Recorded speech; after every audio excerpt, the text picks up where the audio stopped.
नमस्कार, मैं शंभू कुमार सिंह और आप देख रहे हैं नेशनल दस्तक।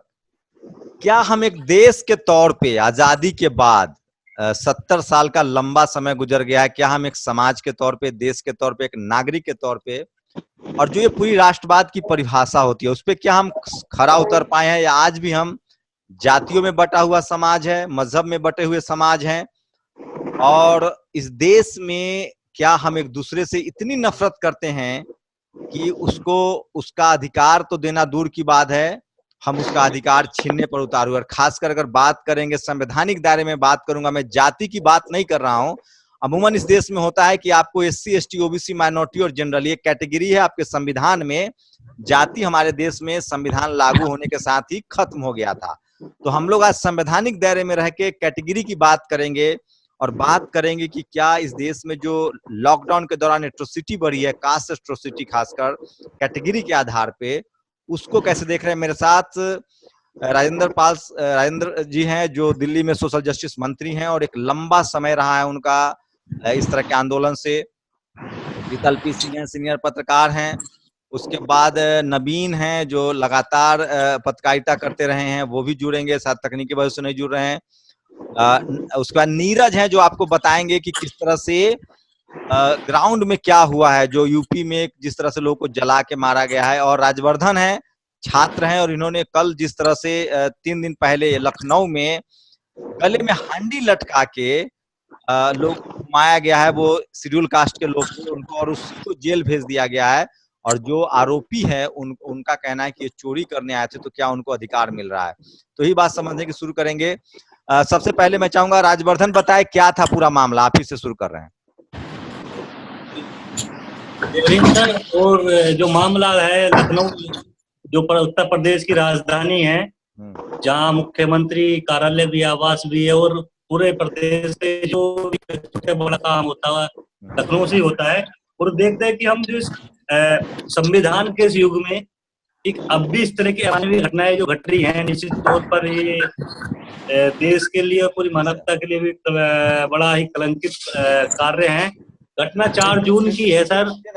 बरौली खलीलाबाद गांव है, पीजीआई थाने के पास पड़ता है, लखनऊ जिले। और लगता है कि मुख्यमंत्री आवास से और मुख्यमंत्री कार्यालय से मुश्किल मात्र 5 या 10 किलोमीटर की दूरी, 5 या 7 किलोमीटर की दूरी पर होगा। वहां पर 4 तारीख को ब्राह्मण समाज के कुछ युवक, दलित समाज के 2 युवकों को और एक ओबीसी के युवक को, जो लोधी समाज से ताल्लुकात रखता है, उनको उनके घर से उठाकर लेकर जाते हैं और उसके बाद उनको खूब मारते पीटते हैं। और उसके बाद उनके बालों को काटा जाता है, एक कट ऐसे लगाया जाता है बिल्कुल गंजे के रूप, गंजा कर, एक कट इस तरह लगाया जाता है गंजा कर, और गलों में जूतों की माला डाली जाती है और लाठी डंडों से पीटते पूरे गांव में एक ऐसा जुलूस निकाला जाता है कि जो शायद इस संविधान के युग में इस तरह की घटनाएं जो घटती नहीं घटनी चाहिए। और उसका वीडियो फिर ऊपर से वायरल किया जाता है। एक तो प्रताड़ित कर रहे हैं और पूरे जो समाज को इस तरह से आतंकित करने का काम जो किया है कि संविधान भी है, लेकिन तब भी हम आपके सम्मान नहीं करेंगे। राजवर्धन, आप लोगों ने एफआईआर दर्ज कराई थी इसके खिलाफ? जी सर, आप लोगों ने एफआईआर दर्ज कराई थी?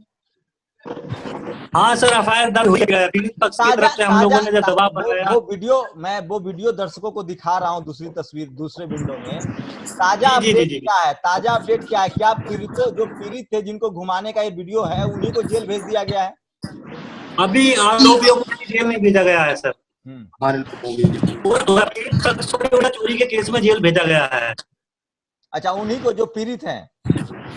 हाँ जी, और घर को भी धमकाया जा रहा है और उनको जो है केस वापस लेने के लिए भी जो है उकसा जो है डराया जा रहा है कि आप वापस लीजिए अपना केस। अच्छा, तो हमारे साथ नवीन कुमार भी जुड़ गए हैं, जो सीनियर पत्रकार हैं। एक और सर 2 मिनट लूंगा आपको। नीरज बताएंगे किस तरह से पेड़ से बांध कर लटका दिया गया, और सुना है अनुप्रिया पटेल भी गई है, जो सत्ताधारी दल में गठबंधन में है। नीरज बताइए, नेशनल जनमत से हैं, क्या हुआ था वहाँ? ये जिस घटना का जिक्र आप कर रहे हैं, आवाज आ रही है? जी, आ रही है। हाँ, ये जिस घटना का आप जिक्र कर रहे हैं, उससे ज्यादा महत्वपूर्ण घटना प्रतापगढ़ में जो हुई है वो है गोविंदपुर गांव में। उस गांव की घटना में स्पष्ट तौर पर जाति वर्चस्व की वजह से वो घटना हुई है, क्योंकि सवर्ण यानी कि ब्राह्मण पक्ष के लोगों ने कुर्मी समाज के घरों में घुस करके महिलाओं को मारा पीटा है, छेड़खानी की है, अभद्रता की है, अश्लील हरकतें की हैं। महिलाओं का यहाँ तक कि कहना था कि पुलिस साथ में थी, पुलिस के सामने ये सारा उत्पीड़न हो रहा था। तो आप ये समझ लीजिए कि वहां पर महिलाओं के साथ केवल रेप नहीं किया गया, बाकी रेप के साथ अन्य चीजें जो सुप्रीम कोर्ट ने भी कहा है कि घूरने से लेकर छेड़छाड़, हाथ लगाना, ये सब कुछ रेप के दायरे में आता है, वहां सब कुछ घटित हुआ है। इसके अलावा तमाम लोगों के घर जला दिए गए, जानवर जला दिए गए, जिनमें से एक भैंस की मौत हो गई, 2 भैंसें बुरी तरीके से जली हुई हैं, लोगों को कुल्हाड़ी से वार किया गया, मारा पीटा गया। इन सब स्थितियों के बाद भी स्थिति ये है कि बहुत दबाव बनाया जाता है राष्ट्रीय पिछड़ा वर्ग आयोग की तरफ से, कुछ स्थानीय नेताओं की तरफ से। तो 2 एफआईआर पुलिस अभी तक दर्ज करती है, लेकिन दोनों एफआईआरों में ना आगजनी का जिक्र होता है, ना उनके साथ मारपीट का जिक्र होता है, ना छेड़खानी का होता है, ना महिलाओं के साथ के जो बाथरूम के दरवाजे तोड़कर उनको बाहर निकाला गया। मतलब सत्ता पक्ष के दबाव में पूरी तरीके से जो वहां पर आरोपी है ब्राह्मण, उसको बचाने की कोशिश की जा रही है। घटना में नाम आ रहा है वहां के स्थानीय विधायक और मंत्री मोती सिंह जी का।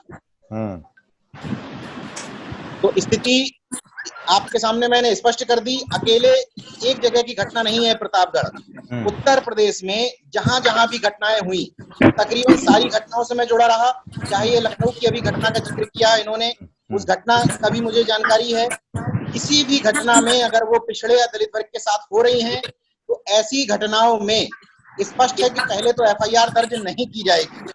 अगर आप प्रेशर बना करके, दबाव बना करके, धरना प्रदर्शन के माध्यम से या सोशल मीडिया के माध्यम से किसी तरीके से एफआईआर दर्ज करवा लेंगे, तो किसी भी कीमत पर आरोपियों की गिरफ्तारी नहीं होगी। ये ग्राउंड रिपोर्ट नीरज बता रहे हैं सर आप लोग को। मंत्री जी हमारे साथ सोशल जस्टिस मंत्री हैं। सर क्या लगता है इस तरह में किस तरह के एक्शन लेने का प्रावधान है और किस तरह से सरकार को रिएक्ट करना चाहिए? आप भले दिल्ली में है, आपके राज्य का मामला नहीं है, लेकिन एक मंत्री के तौर पे आपको ज्यादा पता होगा कि इस तरह के जब जाति आधारित दंगे एट्रोसिटी हो रही है तो उसमें किस तरह के प्रावधान है।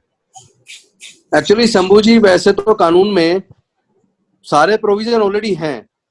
Right to freedom of speech and expression भी है, right to liberty of life है। ये सब होने के बाद वहां की जो सरकारें हैं, सरकारों का गुंडों को संरक्षण मिल रहा है। लोग जुल्म करते हैं, लोगों को मारते हैं, दलितों को, पिछड़ों को मारते हैं, उनके घर जलाते हैं, और उसके बाद सरकार के संरक्षण में वो लोग बच जाते हैं, जिसकी वजह से ऐसे लोगों का मनोबल बढ़ गया है। जहां तक मेरा मानना है, ऐसे हालात में जितने भी दलित मंत्री और सांसद हैं और एमएलए हैं, उन सबको एकजुट होके कम से कम जुल्म के खिलाफ तो आवाज उठानी चाहिए, irrespective of any political parties. क्योंकि मसला केवल पॉलिटिकल पार्टी का नहीं है, मसला है तमाम जितना भी deprived section of the society है, चाहे वो एससी के लोग हैं, एसटी के लोग हैं, ओबीसी के लोग हैं, यहाँ तक कि मैं तो माइनॉरिटी का भी देख रहा हूँ कि जांच एक तरफा हो रही है जगह जगह। एक तरफा लोगों को मतलब प्रताड़ित किया जा रहा है, एक तरफा मुकदमे दर्ज किए जा रहे हैं, जुल्म करने वाला खुलेआम घूम रहा है, उसके खिलाफ कोई कार्रवाई नहीं है। तो अगर ये इस तरह होता रहा तो मैं तो समझता हूँ देश के लिए आने वाले समय में बहुत खतरनाक समय आने वाला है। और मुझे लगता है कि सब लोगों को जागरूक होना चाहिए, बुराई के खिलाफ एकजुट होना चाहिए, चाहे वो किसी भी पॉलिटिकल पार्टी के लोग हों, सबको बुराई के खिलाफ बोलना चाहिए। क्योंकि अगर संविधान सुरक्षित रहेगा, अगर देश के लोग सुरक्षित रहेंगे तो देश बचेगा। लेकिन अगर लोगों में इसी तरीके की डर की भावना बढ़ती रही और सत्ताधारी दल के लोगों के द्वारा प्रताड़ित करने वाले, शोषण करने वाले लोगों को प्रोटेक्शन दिया जाता रहा, ऐसे तो लोगों का विश्वास खत्म हो जाएगा और फिर ना संविधान सुरक्षित रहेगा, ना देश सुरक्षित रहेगा।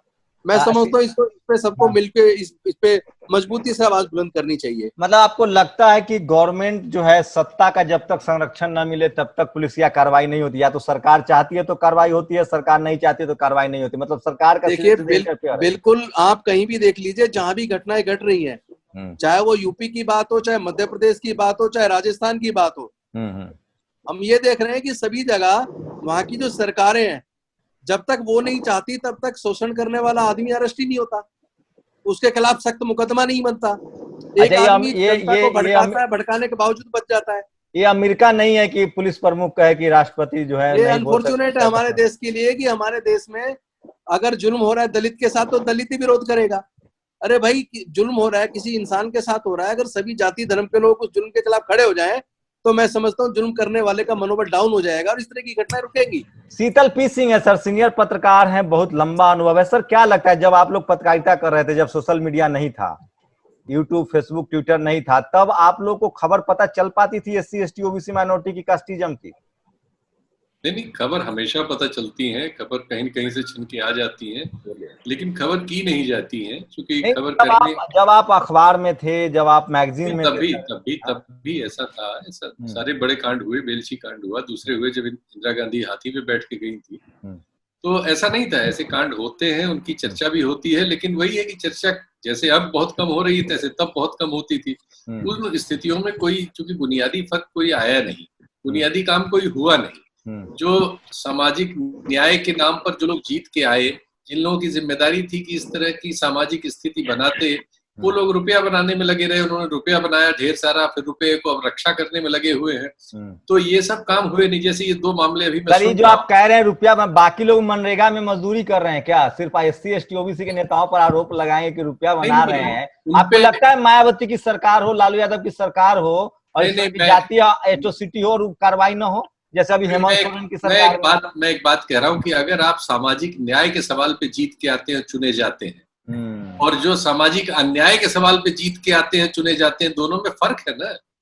आप आए ही इसलिए हैं कि अपने समाज को न्याय देंगे, तो आप अपने समाज को न्याय देने का काम छोड़ के अपने को इस सिस्टम में पैसे से उस समाज में डालना चाहेंगे जो समाज इस समाज पे रूल करता है। तो वो एक अलग अलग 2 चीजें हैं।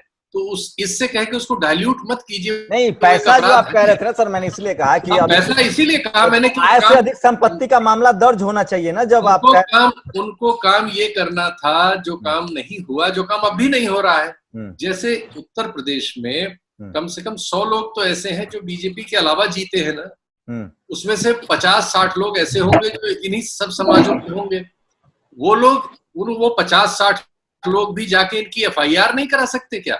इसमें कानून की स्थिति समझ लीजिए। मंत्री जी भी बैठे हैं। अगर पुलिस आपका मामला नहीं दर्ज कर रही जैसा आपने लिखाना चाहा है, तो आपके पास इस्तिगासा करने का मौका है, आप कोर्ट जाइए तुरंत इस्तिगासा। इसमें कोई बहुत चीजें नहीं लगती। लास्ट लाइन समझना चाहता हूँ, इस देश में जो लोग हैं, मुझे लगता है कि जातिवाद अब गांव में खत्म हो गया और ये मल्टी स्टोरेज बिल्डिंग में शिफ्ट हो गई है। आप बताइए, जो जातिवाद का दंश झेल रहा है वो थाने में जाता है तो उसको वही जातिवाद है, वो ब्यूरोक्रेसी में जाता है वही जातिवाद है, वो जुडिशियल में जाता है। शंभू जी एक चीज बोलनी थी क्या, कहाँ न्याय मिलेगा? हाँ सर बताइए।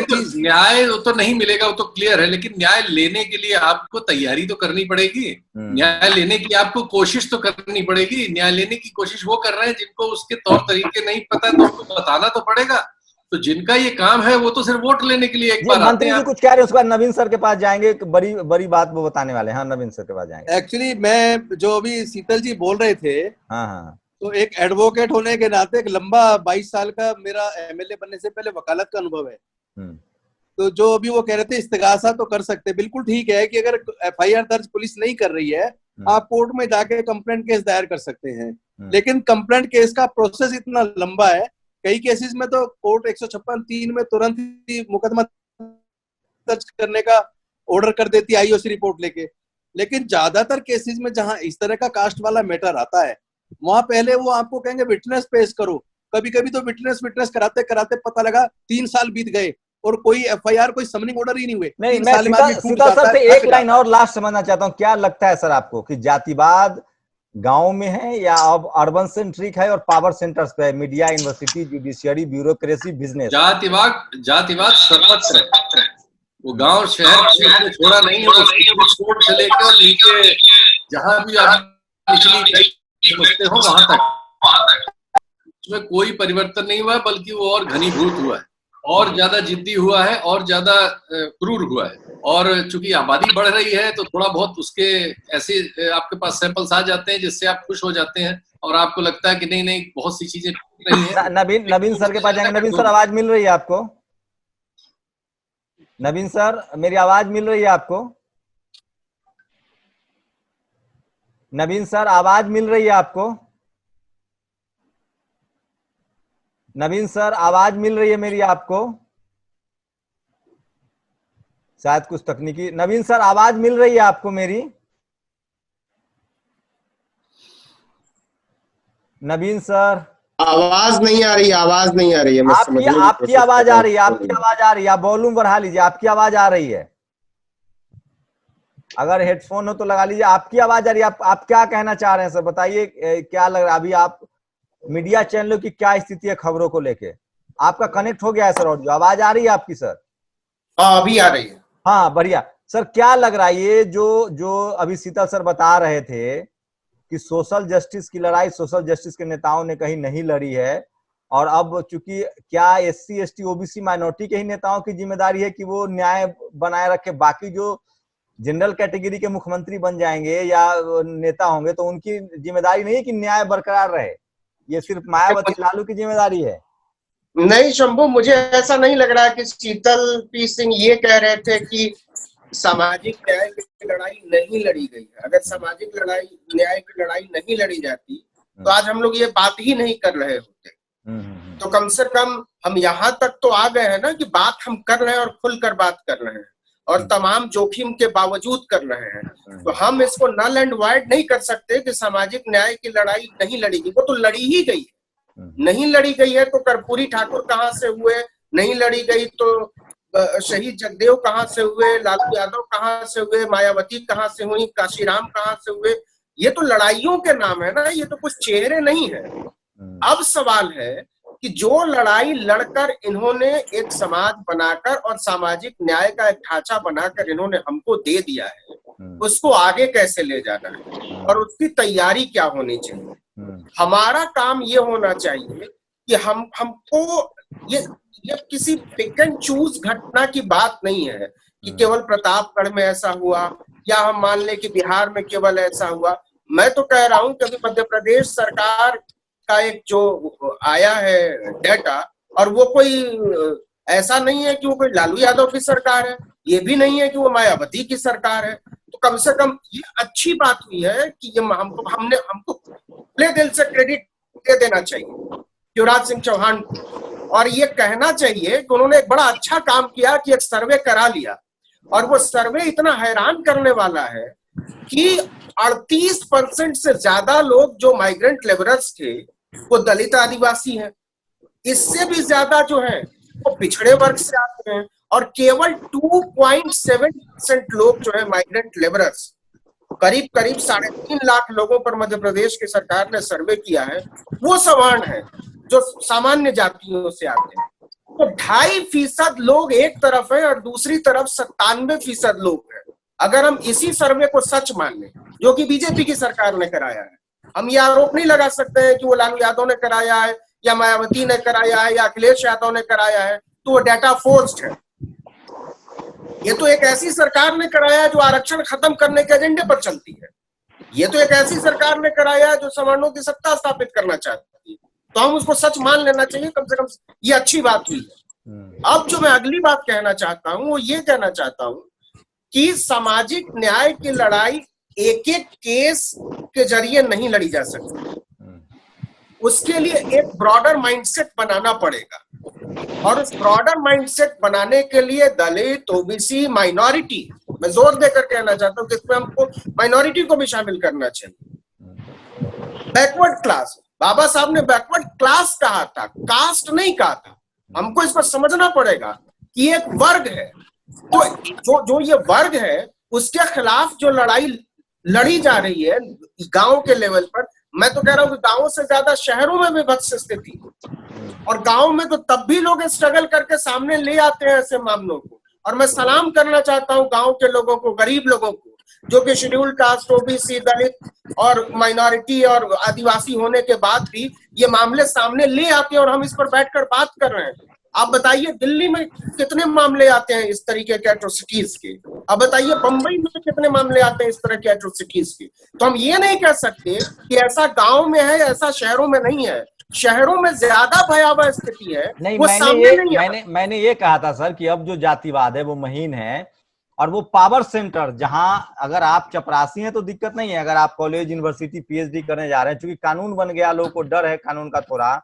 मेरा ये सवाल था, जातिवाद महीन हो गया है, जैसे मेरे पिताजी मजदूर हैं लेकिन आप उनको जाके गाली नहीं दे सकते, वो खींच के थप्पड़ मार देंगे।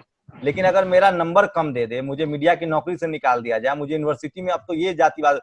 शीतल सर, मैं एक और बात समझना चाह रहा हूँ, जैसे आप कह रहे थे, आखिर क्या तरीका है, कोई सॉल्यूशन है? बाबा साहब ने जो एक सपना देखा था, हम एक मजबूत राष्ट्र चाहते हैं, इस देश में तमाम पार्टियां राष्ट्रवाद के नाम पर राजनीति करती हैं और खासकर बीजेपी तो सबसे ज्यादा।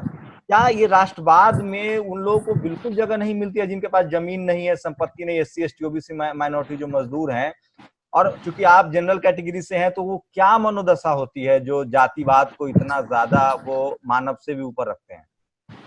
देखिए, राष्ट्रवाद के सवाल को भी जो ये ताकते हैं उनको अपना सवाल सामने रखना होगा। राष्ट्रवाद के दो सवाल हैं, राष्ट्रवाद उस राष्ट्र में रहने वाले लोगों के लिए राष्ट्रवाद या उस राष्ट्र के भूगोल का राष्ट्रवाद, ये एक सवाल है। कुछ लोगों की दृष्टि में राष्ट्रवाद हमारा भूगोल है, हमारे लोग नहीं। तो जब तक आप इस सवाल को नेपथ्य से निकाल के और सामने फोर फ्रंट पे नहीं लाएंगे, ये कौन लाएगा? ये वो लाएगा जिनको इस नक्शे के नाम पे इस देश में रहते हुए देश से बाहर किया हुआ है, या कभी भी कह दिया जाता पाकिस्तान चले जाओ या कहीं चले जाओ या तुम देशद्रोही हो, उनका तो ये समझना चाह रहा था आपसे कि ये सही में राष्ट्रवाद है या उनको अपनी जातीय श्रेष्ठता और संसाधनों पर कब्जा रखने का एक टूल है ये? नहीं, ये टूल ही है। ये तो राष्ट्र, इसके लिए तो बहुत सी फिलोसफिकल बहस हो चुकी है। ये तो टूल ही होता है और ये एक समय तक टूल ये काम करता रहता है। जब तक भौगोलिक सीमाएं हैं, दुनिया इन चीजों का हल नहीं कर पाई है, तब तक ये काम करता रहेगा। जिस समय इनकी जरूरत उनके लिए खत्म हो जाएगी, उस समय इसकी जरूरत ही, उस समय इस राष्ट्रवाद का तर्क ही वही खारिज कर देंगे। वो आपको समझाने लगेंगे कि ग्लोबल विलेज बहुत जरूरी है। उन्होंने एक समय समझाना शुरू कर दिया था, लेकिन फिर आर्थिक घटनाएं ऐसी हुई कि उसका मौका नहीं था, उन्हें अब इसे पोस्टपोन करना पड़ा।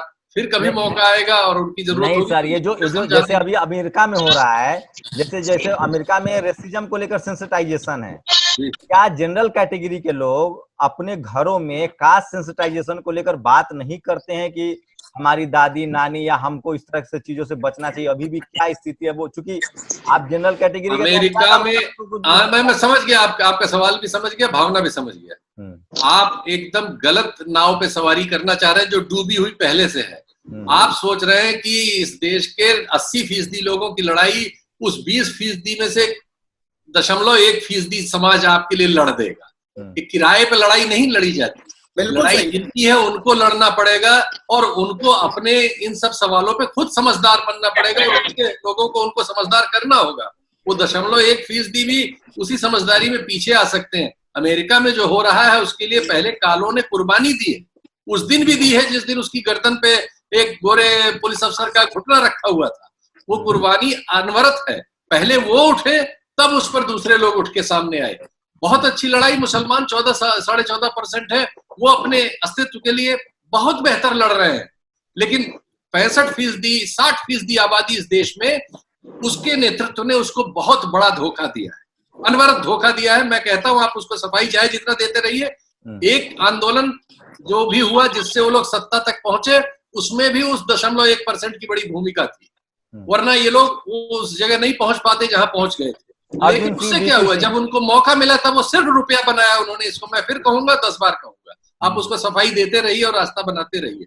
वो बहुत गलत उन्होंने किया है, समाज को बहुत नुकसान किया है और अब भी वो उसके लिए कोई काम नहीं कर रहे हैं। भाई तुमने महल, रुपया, नौती, पद सब बना लिया, सुरक्षा तुम्हें हो गई संवैधानिक, अरे अब तो सड़क पे आओ भाई। किसके तुम यार? लेकिन सर एक भी, चलिए मैं आपकी बात, मैं एक भी इस देश में SC ST OBC नहीं जिसने 5,000 करोड़ का घोटाला किया हो और विदेश भाग गया हो, मुझे लगता है। ये सब सफाइयां ये मत दीजिए, इस सब पे हमें नहीं जाना है, हम इस पे तर्क पे जाते ही नहीं है। 5 रुपए का किया हो या 500 रुपए का किया हो, उससे नुकसान बराबर ही होता है। नुकसान समाज का हुआ है कि आपको जो लड़ाई लड़नी थी वो लड़ाई तो आपने छोड़ दिया, वो सवाल उठाते ही नहीं है। बस मेरा वही सुनिए समाज कैसे सुन लीजिए, मेरी बात सुनिए। एक मुख्यमंत्री आता है सवर्ण समाज से, मौका पाता है, अपनी जाति के जितने दरोगा ढूंढ सकता है सब दरोगा को थानेदार बना देता है, जितने उस जाति के अफसर वो बना सकता है उनको अफसर बना देता है, बड़े बड़े पदों पर दे देता है, प्रमोट करके डीएम बना देता है, पीपीएस को आईपीएस बना के एसपी बना देता है, वो खुलेआम कर रहा है।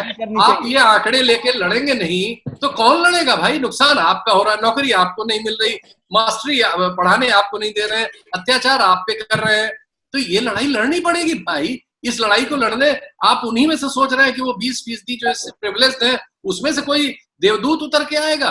मंत्री जी आप क्या कहेंगे? इनका कहना है कि जो बहुजन समाज के नेता हैं वो सिर्फ पैसा पीट रहे हैं। नहीं, वो लोग जो उस स्थिति में पहुंच गए थे जिनको पैसा पीटने की जगह सामाजिक आंदोलन करना था, उन्होंने पैसा पीटा है। हम लोग लास्ट सवाल लेंगे, मुद्दे से भटक रहे हैं, हम आ जाएंगे मुद्दे पर। सर क्या कहेंगे, आपके पास कोई तर्क है इसका? नहीं, इसके लिए इनको नहीं कह रहा हूं मैं, गौतम साहब को लगा दीजिए। नहीं कह रहे हैं, ये पॉलिटिकल लीडरशिप को कह रहे हैं। पता चला सारे उसकी जवाब गौतम दे, गौतम से नहीं मैं कह रहा हूं, मैं जिससे कह रहा हूं आप भी समझ रहे हैं। क्या सहमत है मंत्री जी आप कि SC ST OBC के जो नेता आते हैं वो सिर्फ पैसा पीटने में लग जाते हैं, जबकि मेरे पास डाटा है कि कोई भी 1000 करोड़ का इस देश में बहुजन समाज नहीं है, न नेता, न अभिनेता, न बिजनेसमैन। शंभू जी, शीतल जी की बात को 100% तो इग्नोर नहीं किया जा सकता, लेकिन पूरी तरह से भी सही नहीं है। उन लोगों ने लंबा संघर्ष किया, लेकिन हाँ उस संघर्ष को जारी रखने की जरूरत थी। अभी सब कुछ सोल्व नहीं हो गया बल्कि समस्याएं बढ़ गई हैं। उस लड़ाई को लड़ने की जरूरत थी, उनके अधिकारों के लिए लड़ने की जरूरत थी।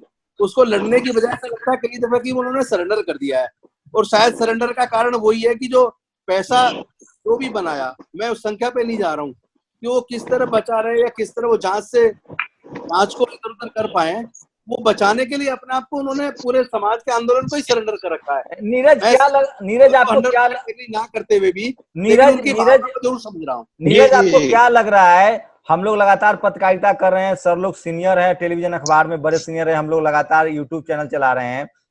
ये सॉल्यूशन है कि SC ST OBC माइनॉरिटी का जो पढ़ा लिखा लोग है, नेता छोड़ दीजिए वो तो बहुत कम संख्या में है, जो हम जैसे पढ़े लिखे लोग हैं, उन्होंने कहीं ना कहीं, हम लोगों ने नौकरी के डर से या मार के डर से, जेल जाने के डर से, बहुजन समाज के जो पढ़ा लिखा तबका है, जैसे नवीन बोल लेते हैं, जैसे राजेंद्र पाल जी बोल लेते हैं, जो पढ़ा लिखा तबका है वो कहीं कन्नी काट रहा है, और उसने समाज के उन लोगों को जो बहुजन समाज का बहुसंख्यक पढ़ा लिखा नहीं है, उनकी आवाज उठाना बंद कर दिया। ऐसा लगता है, आपका क्या वास्ता जब पड़ता है अधिकारियों से, आप मिलते रहते हैं कर्मचारियों से, उनके मन में एक डर होता है, चाहे वो कलेक्टर ही क्यों ना हो?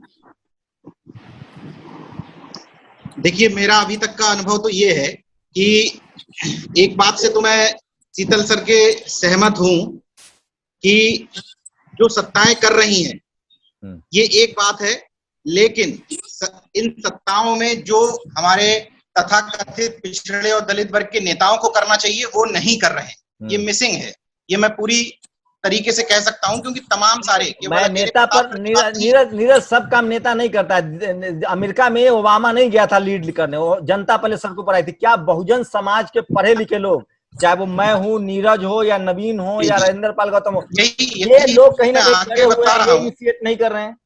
उसके आगे मैं बता रहा हूँ। उससे हुआ ये है कि बहुजन नेताओं ने अपने इर्द गिर्द केवल चमचों की फौज बनाई है। उसका नुकसान ये है कि जो भी व्यक्ति अपने आप को तथाकथित बुद्धिजीवी समझ रहा है वो किसी न किसी नेता से अटैच है। अपने आप फेसबुक पर देख लीजिए, जो लोग बड़े बड़े ज्ञान देते हैं पिछड़े और दलित वर्ग की यूनिटी के, वो ही लोग नेताओं के साथ फोटो खिंचा करके शान महसूस करते हैं। इसमें तकलीफ ये आती है कि वो दूसरे नेताओं पर तो सवाल उठाएंगे, लेकिन जब सवाल ये उठने लगेगा कि आप लोग क्यों नहीं काम कर रहे हैं, तो वो उस सवाल की ये कन्नी काट करके रह जाएंगे। एक पत्र आपको दिखाएंगे और कहेंगे कि हमारे समाज के नेताओं ने तो बहुत काम किए। बात ये उठती है कि लोग क्यों नहीं सड़कों पर आ रहे हैं।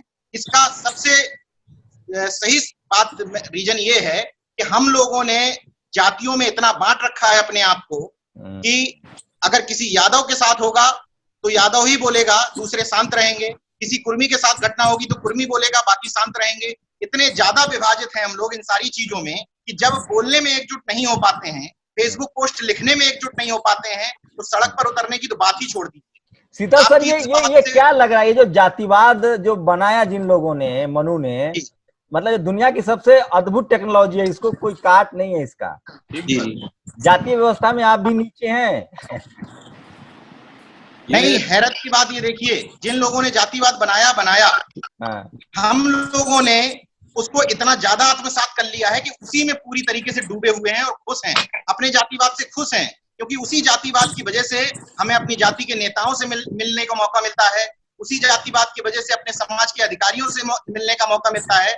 वो वर्ग जो अपने आप को बुद्धिजीवी कह रहा है, उसको आइडेंटिफाई करना पड़ेगा कि वो बुद्धिजीवी है कौन, जो अपने जाति से बढ़ करके बात करे। सर कैसे, शीतल सर क्या लगता है, क्या सॉल्यूशन है ये जो जाति के नाम पर जो दंगे शोषण ये जो होता है, इसके लिए क्या सॉल्यूशन लगता है आपको? नहीं, वो सॉल्यूशन तो वही है, जब तक देखिए पॉलिटिकल पार्टी जब तक इसको एजेंडे के तौर पे सामने नहीं रखेंगी कि सामाजिक न्याय उनके चुनाव की लड़ाई का परचम है, ये सवाल ही पीछे हो गया है। जो भी इससे, वही मैं जो कह रहा था, बार बार कह रहा हूँ कि जो लोग इसके बल पे आए, अब वो लोग अपने अस्तित्व के लिए ऐसे समझौते कर रहे हैं कि उनकी भाषा डाइल्यूट हो गई है, उनके घोषणा पत्र डाइल्यूट हो गए हैं, उनके एजेंडे डाइल्यूट हो गए हैं, अब उनका ये नारा ही नहीं है। तो ये अच्छा, ये बात मानते, ये बात नारा कर्पूरी ठाकुर लगा के आए और सब उनके कंधे पे बैठ के लालू यादव मान लीजिए। शीतल सर, आप ये बात मानते हैं कि जो सवर्ण समाज का लीडरशिप है, जनरल कैटेगरी का, वो जातिवाद को बढ़ा रहा है, आरक्षण के खिलाफ है, वो अपना गलत एजेंडा को मानने के मतलब लागू कर रहा है ताकत से? देखिए, मंडल कमीशन के लागू होने के बाद इस देश में जो सवर्ण जातियों के लोग थे, उनके सामने एकदम क्लियर हो गया था कि अब उनके दिन गिने चुने हैं। जब उनके सामने ये क्लियर हो गया कि उनके दिन गिने चुने हैं, तो उन गिने चुने दिनों को ज्यादा लंबा बढ़ाने के लिए उनमें एक मतलब अघोषित सांगठनिक एकता हो गई है उस समाज में, बहुत ही बड़े क्रूर तरीके पर, और बहुत जिद्दी और बहुत ही अजीब सी, जैसी उन गोरों में है जो किसी की गर्दन पे वहां मार देते हैं अमेरिका में। ऐसा नहीं कि अमेरिका में सारे गोरे निकल आए हैं आपके समर्थन में, इस गलतफहमी में मत रहिएगा। अभी 40%, 42% गोरे जो हैं वो गर्दन पे पैर रख के मारने के ही पक्ष में है वहां भी, और वो हर फेसबुक और दूसरी पोस्ट पे मार रहे हैं। तो वहां भी समाज का एक बहुत बड़ा हिस्सा भी उसी पक्ष में है जो इस तरह के काम कर रहे हैं। लेकिन यहाँ तो एकदम दूसरी स्थिति थी। उनके यहाँ कोई मंडल जैसा सवाल नहीं आ गया था कि जो एकदम उलट देने वाला था कालीन को। यहाँ वो सवाल आ गया था, कानूनी तौर पे आ गया था, और उसको सुप्रीम कोर्ट तक ने स्वीकार कर लिया था। उसके बाद से उस समाज में बहुत बड़े लेवल पर ये चेतना पैदा हुई, अपने आप स्वाभाविक होती है कि अगर हमें जो हम हैं उस अस्तित्व में रहना है तो क्या क्या करना चाहिए संगठित रूप से। तो मतलब अमानवीय अस्तित्व को तो नकारेंगे ना सर? नहीं, वो कुछ नहीं, वो तब आदमी को अमानवीय दिखता ही नहीं है। जैसे मैंने बताया ना, 40% गोरों को उसकी गर्दन पे रखना अमानवीय नहीं दिख रहा है भाई। लेकिन वहाँ 70% आबादी गोरों की है, 15% अश्वेतों की। यहाँ तो उल्टा है सर। यहाँ अरे तो 70% में से 40% यानी बहुमत जो गोरों का है वो अभी भी ट्रंप और इस तरह के गुंडों के साथ वहां भी है। और वहां ये जाति व्यवस्था में और रंग भेद में बहुत फर्क है। जाति व्यवस्था कई हजार साल पुराना अवयव है, रंग भेद कुछ सैकड़ा भर साल पुराना है। नवीन सर, आपको क्या लगता है, मंत्री जी के इस बात आएंगे, नवीन सर क्या लगता है, जो नेताओं को छोड़ दीजिए, हम चाहते नहीं कि कोई पॉलिटिकल लीडरशिप, हमको लगता है बहुजन समाज का कोई भी नेता बिना संघर्ष के नहीं आता है। जो एक बड़ा जो 5% 10% जो मिडिल क्लास पैदा हुआ है हमारे आपकी तरह, जो पढ़ा लिखा भी है, जो मुद्दों को समझता भी है, जो नौकरी में भी है, आप मीडिया के, आप तो जो बोलता है उसकी कीमत चुकानी पड़ती है, मैं ये जानता हूँ। लेकिन क्या लगता है, अगर ये जो SC ST OBC माइनॉरिटी का वो तबका जो डर से घर में बैठा है, जो पढ़ा लिखा है, शहरों में रहता है, वो अगर बोले तो इस समस्या का हल है? अगर सोशल मीडिया पर हम 10 करोड़ वीडियो पोस्ट कर दे, 10 करोड़ 20 करोड़ ट्वीट लिख दे, सरकार की चूल्हे तो हिलेंगी। क्या अब ये पूरा आंदोलन जो है नेताओं से निकल के बहुजन समाज के आम लोगों में लाना चाहिए? जो पढ़ा लिखा तबका, आप ठेला चला रहे हैं, रिक्शा चला रहे हैं, जो मजदूर हैं, गरीब है, उनसे कम उम्मीद नहीं कर सकते हैं। हम लोग जो आज जूम पे बात कर रहे हैं, कॉफी पी रहे हैं, चाय पी रहे हैं, इन लोग की जिम्मेदारी बनती है कि हम कम से कम सोशल मीडिया, ट्विटर, सड़कों पर इस संघर्ष को आगे बढ़ाएं। नहीं, मुझे लगता है ना शंभू, बिग पिक्चर तो देखना ही पड़ेगा, और बिना बिग पिक्चर देखे हुए अपने आप को धोखा देने जैसी बात होगी। जैसे मुझे हमेशा ही महसूस होता है कि जब रेलगाड़ियां कम चलती थी, जब हमारे पास हवाई जहाज चलने की ताकत नहीं थी, जब सोशल मीडिया नहीं था, जब टेलीफोन नहीं था, जब यातायात के साधन सुविधाजनक नहीं थे, तब तो हम गांव-गांव तक पहुंचे हमारे लीडर्स। आप अंबेडकर से शुरू कर लीजिए और कांचीराम और लालू यादव तक चले जाइए और देख लीजिए। तब कहीं भी अगर एट्रोसिटी होती थी तो हमारे लीडर्स पहुंचते थे, हमने एजुकेट किया, उस समय के लोगों ने एजुकेट करने का काम किया, है ना। संघर्ष का मतलब केवल मुकदमा कराना नहीं है, संघर्ष का मतलब बिना एजुकेशन के आप उसको हासिल नहीं कर पाएंगे। आप समझ देख लीजिए कि उस समय अंबेडकर को और पेरियार को और फुले को लोगों ने ज्यादा पढ़वाया, उसके साथ जोड़ा, या वो अब हम कर रहे हैं। तब जब आप एक क्लिक पर लोगों को हजारों पन्ने की किताब भेज दे रहे हैं फ्री में, तो क्या हमने पूरे एजुकेट किया है? क्या सोशल जो चेंज है या जिसको हम सामाजिक न्याय कह रहे हैं, वो वही कह रहा था, नेताओं पर बात हो गई। हम कह रहे हैं जो एजुकेट हमारे आपके जैसे लोग किताब से आए हैं, जो किताब पढ़ के आए हैं, कॉलेज यूनिवर्सिटी गए हैं, नौकरी चाकरी में भी है या बिजनेस में है, क्या अब अपने समाज की हमारी नैतिक जिम्मेदारी नहीं बन रही कि हम कम से कम सड़कों पर आए और इन तमाम अन्याय के खिलाफ देश को बचाने के लिए, मानवता को बचाने के लिए बात करें? क्योंकि हम नेताओं, कितने नेता हैं सर? ये ज्यादा जनरलाइजेशन हो जाएगा कि लोग ऐसा नहीं कर रहे हैं। अगर ऐसा नहीं कर रहे होते ना तो आज हालात बहुत ज्यादा बुरे होते और उसको सत्ता में भागीदारी भी नहीं मिलती। मसला ये है कि हम तो बाहर निकल जाएंगे भाई, लेकिन जो अभी कह रहे थे शीतल पी सिंह, और मुझे बड़ी अच्छी बात लगी कि हमने इशू को डाइल्यूट किया है।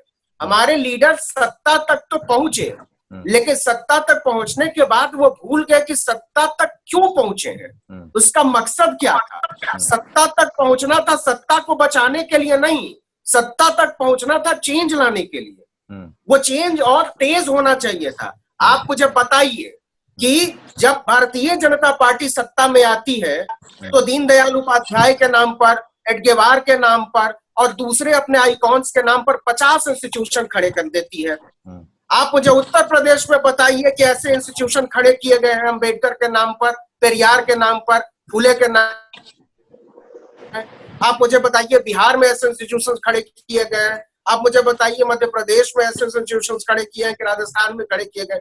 हमारे लीडर्स जब सत्ता में आते हैं तो क्यों नहीं वो समझ पाते इस बात को कि इंस्टीट्यूशन खड़ा करना पड़ेगा, आपको जोड़ना ही पड़ेगा जहां से संघर्ष के साथ निकलेंगे। और इसके बिना अगर सोचते हैं सर, मैं अभी की बात कर रहा हूँ, आज किसी भी देश के किसी भी राज्य में, कोई भी, झारखंड को छोड़ दीजिए जहां कांग्रेस के गठबंधन में हेमंत सोरेन है, अच्छा काम कर रहे हैं, जहाज से ला रहे हैं। मैं ये कह रहा था, अब जबकि SC ST OBC माइनॉरिटी की लीडरशिप वाली पार्टियां सत्ता में कहीं भी नहीं है, ऐसे में क्या हम समाज को छोड़ तो नहीं सकते हैं ना? हमारे आज क्यों सोच रहे हैं भाई? मैं ये तो कह रहा हूँ कि इस चुनौती को समझिए कि कल को अगर आपको सत्ता में आना है और अगर आप सत्ता में आ गए, बिहार में तो 15 साल तक सत्ता रही। एक नागरिक के तौर पे हमारी क्या, एक नागरिक के तौर पे हमारी क्या जिम्मेदारी है, खासकर अगर हम SC ST नहीं, शंभू डाइल्यूट हो जाएगी बात। एक नागरिक के तौर पर क्या जिम्मेदारी है तो वो तो कॉन्स्टिट्यूशन में लिखा हुआ है। फिर हमको कास्टिज्म की बात नहीं करनी चाहिए, फिर हमको जातिवाद की बात नहीं करनी चाहिए, क्योंकि जातिवाद में बांट के आप फिर नागरिकता के बोध को खत्म करते हैं। अगर नागरिकता के बोध पर इतना ही भरोसा है तो कास्टिज्म एग्जिस्ट नहीं करना चाहिए। वो बोध खत्म हुआ है तभी तो हमको कास्टिज्म पर बात करनी पड़ रही है। मैं कह रहा हूँ, अगर आप किसी पार्टी, अगर मायावती जी के, अखिलेश जी के घर में जाके कोई नहीं मार रहा है, मैं कह रहा हूँ हमारे नवीन की नौकरी जा रही है, शंभू को मारा जा रहा है, हम एक जैसे अमेरिका में श्वेत लोग खड़ा हुए तब जाके बराक ओबामा बोलते हैं। क्या लगता है राजेंद्र पाल सर, क्या सिर्फ हम लोग मंत्री नेता को बहाना बना के उन पर आरोप लगा के छोड़ दें? क्योंकि उनका भी लंबा संघर्ष, अगर आप बहुजन समाज में मंत्री बन रहे हैं तो उनका भी लंबा संघर्ष होता है। मैं ये कह रहा हूँ कि नागरिक के तौर पे आप लोग को भी लगता है कि चूंकि आपकी जनता आपके साथ खड़ी नहीं होती, एक डर रहता है नेताओं के मन में कि हम पार्टी विशेष पर निर्भर हैं, जनता हमारे साथ तो खड़ी है नहीं। मुझे लगता है जनता खड़ी हो सकती है, जनता के साथ खड़े हो। जब तक एक नेता जनता के साथ खड़ा नहीं होता तो जनता नेता के साथ क्यों खड़ी होगी? जनता को चाहिए, नेता को चाहिए कि वो जनता को जागरूक करे। और जो अभी नवीन बोल रहे थे बहुत अच्छी बात बोल रहे थे कि हमें अपने इंस्टीट्यूट बनाने पड़ेंगे। अरे सर, ये लाखों जो SC ST OBC माइनॉरिटी के लोग जो IAS IPS collector, businessman, media सब जगह हैं, इनकी कोई जिम्मेदारी नहीं है? निश्चित तौर पे है, जिम्मेदारी है, उनको तो जिम्मेदारी अपनी निभानी है। अमेरिका में 15% अश्वेत हैं, वो सड़कों पर आते हैं। भारत का बहुजन समाज कहाँ है? मैं तो किसी को नहीं देखता हूँ बोलते हुए, न कोई सड़क पर आते हुए। पहले की तुलना में नेता को गाली देने से क्या हासिल हो जाएगा? शंभू जी, नेता तो जनता चाहेगी। शंभू जी सुनिए, पहले की तुलना में अब पढ़ा लिखा समाज आंदोलन को लड़ रहा है। पहले केवल मजदूर लड़ता था, एक आधा नेता होता था जो उसको लीड करता था, लेकिन अब एक फर्क आया है सोशल मीडिया से और लोगों में जागरूकता भी बढ़ी है। राजवर्धन आ रहे हैं अब आपके जो पास। पढ़ा लिखा समाज है वो भी आज इस आंदोलन को कर रहा है। आप 2 अप्रैल का आंदोलन याद कर लीजिए, हमारे नौकरी पेशा वाले ऑफिसर भी सब सड़कों पे थे। तो इसको पूरी तरह से इग्नोर नहीं कर सकते कि हमारे पढ़े लिखे लोग भी आंदोलन में पार्टिसिपेट कर रहे हैं, लेकिन हाँ, जितने बड़े पैमाने पे करने की जरूरत है उतना नहीं कर रहे हैं, और उसके लिए हमें सबको मिलकर उनको जागरूक करना चाहिए, प्रयास करना चाहिए। क्या लग रहा है आपको, आप लोग को क्या लग रहा है? शीतल सर से, चूंकि इन्होंने बहुजन आंदोलन को बहुत देखा भी है, क्या लग रहा है कि जिस तरह की यूनिटी, जिस तरह का शार्पनेस इस देश के जो जनरल कैटेगरी के लोग हैं जो आरक्षण के खिलाफ गोलबंद हैं, वही एक बेस है, क्या ये sharpness SC ST OBC minority के लोगों में आपको नहीं दिखता, या एक डर होता है उनके मन में? वो थोड़ा सा कट रहा था आवाज, अपने प्रश्न को रीफ्रेज करिए। मैं कह रहा हूँ जिस तरह से इस देश का जो जनरल कैटेगरी के लोग हैं वो जाति के आधार पर गोलबंद होते हैं, आरक्षण के विरोध में गोलबंद होते हैं, और वो नॉन मैट्रिक भी कहता है कि आरक्षण ना हो तो हम कलेक्टर होते हैं, क्या इस तरह का जो यूनिटी है वो वंचित समाज में आपको क्यों नहीं दिखता? इसकी क्या वजह देखते हैं? डर है लोगों के मन में? जो बहुमत समाज होता है उसमें एक ये हमेशा से एक समस्या होती है कि उसे सचेत करने का काम कठिन होता है, लेकिन उसे किया जा सकता है, इसके तमाम उदाहरण हैं। और ये काम इसलिए नहीं हो पा रहा है क्योंकि जो भी जिस एक खास समय में जो नेतृत्व आया उसने अपनी जिम्मेदारी नहीं की। अब जब तक इसको रिप्लेस करने नया नेतृत्व नहीं आएगा, अपना एजेंडा लेके नहीं आएगा और इन सवालों को केंद्र में नहीं लाएगा, अभी सामने ऐसा नेतृत्व है नहीं इस पूरे समाज का। अच्छा, मेरी इस बात से आप क्या सोच? मैं कह रहा हूं कि अगर जिस दिन इस देश में 10 crore 20 crore SC ST OBC minority के लोग सोशल मीडिया पर वीडियो डाल देंगे, सुप्रीम कोर्ट ने अपने फैसले बदले हैं, सरकार ने अमेंडमेंट बिल लाया है, हमको लगता है जनता ज्यादा रिस्पॉन्सिबल होती है। नेता तो अपने सेफ जोन में खेल रहे होते हैं। जो नहीं, ये आपकी परिभाषा जो ये तो उन्हीं लोगों के पक्ष की है जो वो चाहते हैं, वही आप कह रहे हैं। जनता तो बहुमत जनता जो है वो चीजों से भीगी नहीं होती, उसे वो चीजें उस तरह से नहीं पता है जैसे शंभुनाथ को पता है। वो बिल्कुल आप गलतफहमी में, उनको नहीं पता है। आपके पास कोई सांस्कृतिक आंदोलन नहीं है इस देश में, तो बहुत बड़ा संस्कृत प्रधान देश है। सारा सांस्कृतिक हिस्सा जो हम लोग बात कर रहे हैं 10-12%, 15% आबादी का पूरा प्रहसन है। 85%, 86% तो उनके जीवन की गतिविधि में हम है ही नहीं, हमारी बात ही नहीं है। वो सब कुछ वही जा रहा है जो उनको दास बनाने, गुलाम बनाने और जो जैसा है इसको स्वीकार करने और ज्यादा हो तो भूत प्रेत मान लेने में चला जा रहा है। कोरोना माई की पूजा करने वाला एक समाज रातों रात पैदा हो गया है। लोग 11 लोगों को भेज रहे हैं, कम से कम 100 तो मेरे पास आ चुके हैं इस तरह के, वो कि 11 लोगों को भेजिए तो ये हो जाएगा। तो वो एक अपने आप इस तरह की चीजें काम कर रही है जो हमसे आपसे बहुत ज्यादा ताकतवर है। और ऐसे में आप सोच रहे हैं कि जनता खुद सचेत हो जाएगी और 10 करोड़ और 20 करोड़ लोग निकल आएंगे और लोग निकल रहे हैं, तो ये सब तो आप ब्राह्मणवादी तर्क दे रहे हैं, आप अपने लिए दे ही नहीं रहे हैं। मैं शंभू जी कि आप अपने लिए कोई तर्क ही नहीं है, आपके सारे नीरज कुछ कहते रहे। हाँ नीरज बताइए। केवल एक टिप्पणी करना चाहता हूँ। देखिए, आपकी बात से मैं सहमत हूँ। मुझे भी इस बात को लेकर कष्ट होता है कि जो लोग फेसबुक पर क्रांति करते हैं वो लोग क्यों नहीं सामने आ पाते। काफी हद तक सहमत हूँ। तुरंत अभी का उदाहरण दूं, जिस समय हम लोग ये बात कर रहे हैं जूम मीटिंग के दौरान, अभी मेरे पास फोन आया प्रतापगढ़ से, क्योंकि इसी तरह का उत्साह लोगों के अंदर भरा गया कि आप लोग थाना क्यों नहीं घेर पा रहे हैं, एक FIR दर्ज क्यों नहीं करवा पा रहे हैं। परसों उन लोगों ने कोशिश करी थाना घेरने की। अंतर समझिएगा, यहाँ का पुलिस का उत्पीड़न क्योंकि जाति से प्रेरित होता है तो वो किसी भी हद तक जा सकते हैं। अभी की खबर है 10 मिनट पहले की कि जिन लोगों ने थाना घेरा था, जिस महिला ने तहरीर दी थी कि मेरे साथ छेड़छाड़ की गई है, उस महिला के लड़के को उठा लिया है पुलिस वालों ने अभी 10 मिनट पहले, और 7 लोगों को खेत में काम करते हुए उठा लिया गया है। ये ऐसा इसलिए होता है क्योंकि साथ में इन लोगों को विपक्ष का या सत्ता पक्ष के किसी का भी समर्थन अगर होता तो इस तरीके से नहीं हो पाता। 22 दिन से लगातार मैं एक घटना देख रहा हूँ। इस घटना में वो लोग पीड़ित हैं जिनके 30 विधायक इस समय उत्तर प्रदेश में सत्ता में हैं।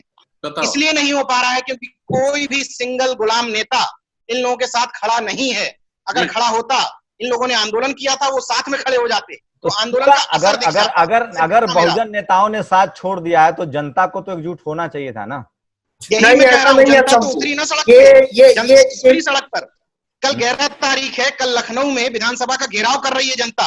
इतने लोगों पर मुकदमे दर्ज हो जाएंगे कल के दिन में कि आप देखिएगा आगे कोई प्रदर्शन करने की हिम्मत नहीं करेगा। राजवर्धन, आपको किसी नेता ने मदद की थी या आपने अपने से, आपको लगा, आपने बाबा साहब को पढ़ाया, आपका जमीन जगह, आपने कहा कि नहीं हम इस अत्याचार के खिलाफ बोलेंगे?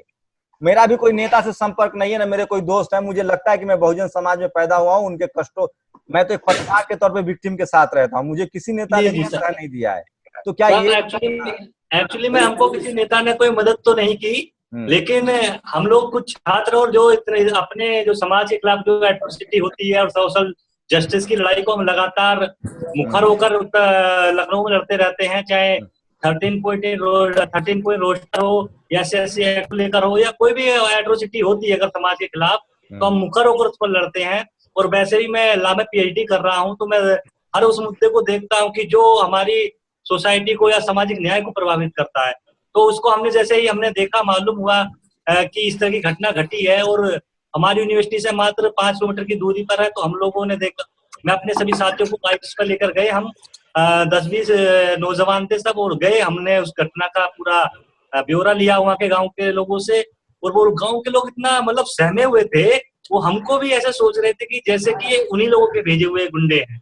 और लेकिन बड़ी मुश्किल से जब उन का हमने पानी उन्हीं पिया मांग के खुद ही, तब उनको विश्वास हुआ कि हम उन्हीं के लोग हैं, उन्हीं के समाज के नौजवान हैं। तब उन्होंने हमारे साथ बड़ी विनम्रता से बातें की और सब एक एक बात को, पॉइंटों को बताया। और फिर हम लोगों ने थोड़ा CO से बात की छात्रों ने, और SO से बात कर, SO जो मिश्रा है, और वो लगातार चीजों को डाइल्यूट कर रहा था। और धाराओं में भी ऐसी धाराएं जो लगाई हैं जिसमें बहुत कम सजा का प्रावधान है। केवल ये नवीन सर क्या लग रहा है, ये जो नैतिकता बोध है जो हम लोग जो नेताओं को कह रहे हैं, वो मैं उससे सही है गलत है मैं नहीं कहना चाह रहा हूँ, मैं ये कह रहा हूँ एक नागरिक के तौर पे मुझे ऐसा लगता है, मुझे लगता है कि अगर मैं पढ़ा लिखा हूँ, मैं अम्बेडकर, फुले, पेरियार, संविधान समझता हूँ, तो क्या गलत के खिलाफ अगर हम आवाज नहीं उठा रहे तो हम नेताओं को सिर्फ कहना, ब्लेम करना, ये भी तो एक तरह की अपनी जिम्मेदारी से नहीं, बिल्कुल नहीं। तो फिर आप पत्रकार थे, आपको क्या जरूरत थी नौकरी अपनी दांव पर लगाने की? अगर आप में नैतिक बोध नहीं था तो आप किसी नेता का इंतजार करते? मैं ये नहीं कह रहा हूँ, मैं ये बिल्कुल नहीं कह रहा हूँ कि सारे लोग अपनी नौकरियां दांव पे लगा दे। मैं दूसरी बात कहना चाह रहा हूँ, दांव 10 करोड़ 20 करोड़ लोग नौकरी छोड़ देंगे तो सारे लोग की दांव पर नौकरी हो जाएगी। ये यूनिटी में ताकत तो कहीं ना कहीं हमारे लोगों के पास नौकरी कहाँ है यार? जो मनमानी 20 करोड़ लोगों को नौकरी है। मैं नौकरी की बात नौकरी बोल रहे हो, 20 करोड़ लोगों के पास।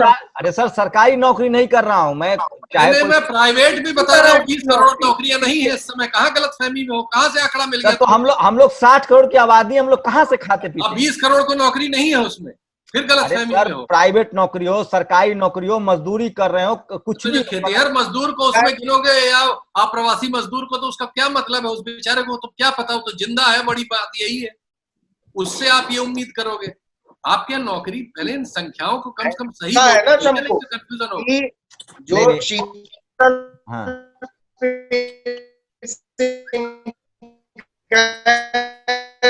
कहते हैं ना, कल्चर की बात कि अगर आपके रिवॉल्यूशन, पॉलिटिकल रिवॉल्यूशन सस्टेन नहीं करेगा, वो खत्म हो जाएगा या भटक जाएगा।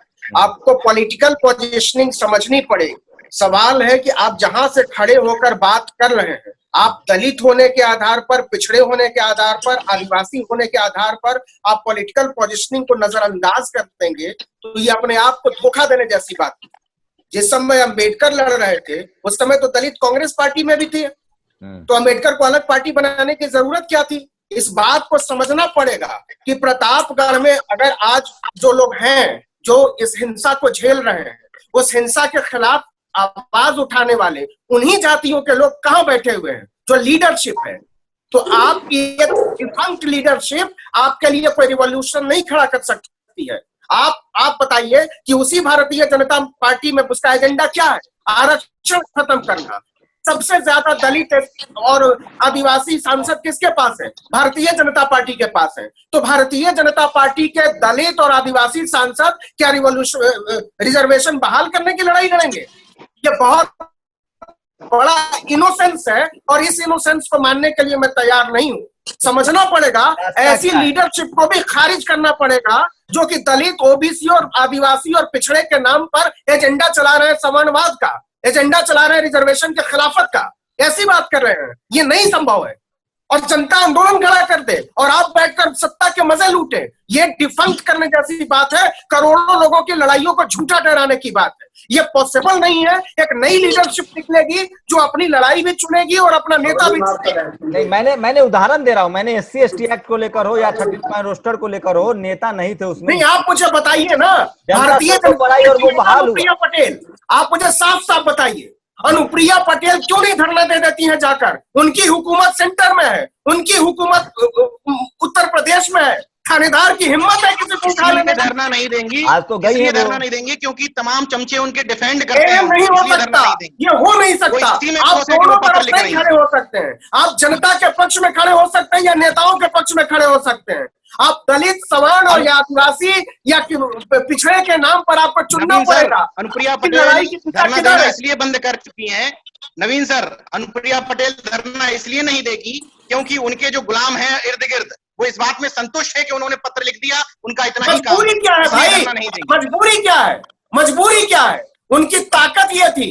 आप अपनी ताकत को कमजोरी बनाते हैं और पूरे आंदोलन को गिरवी रख देते हैं। क्यों? लोग इस बात में खुश हैं कि अनुप्रिया पटेल 22 दिन बाद पहुंच रही हैं, ये हमारी बौद्धिकता है। मंत्री जी, क्या ये सिर्फ नेताओं को जिम्मेदार ठहराना उचित है या नेता वही करते हैं? मुझे एक बड़े नेता है, मैं उनकी बड़ी इज्जत करता हूं, बहुजन समाज से, उन्होंने मुझे कहा था कि जब तक जनता नहीं खड़ी होगी नेता अपना स्टैंड नहीं ले पाता है। जनता का समर्थन बहुत जरूरी है।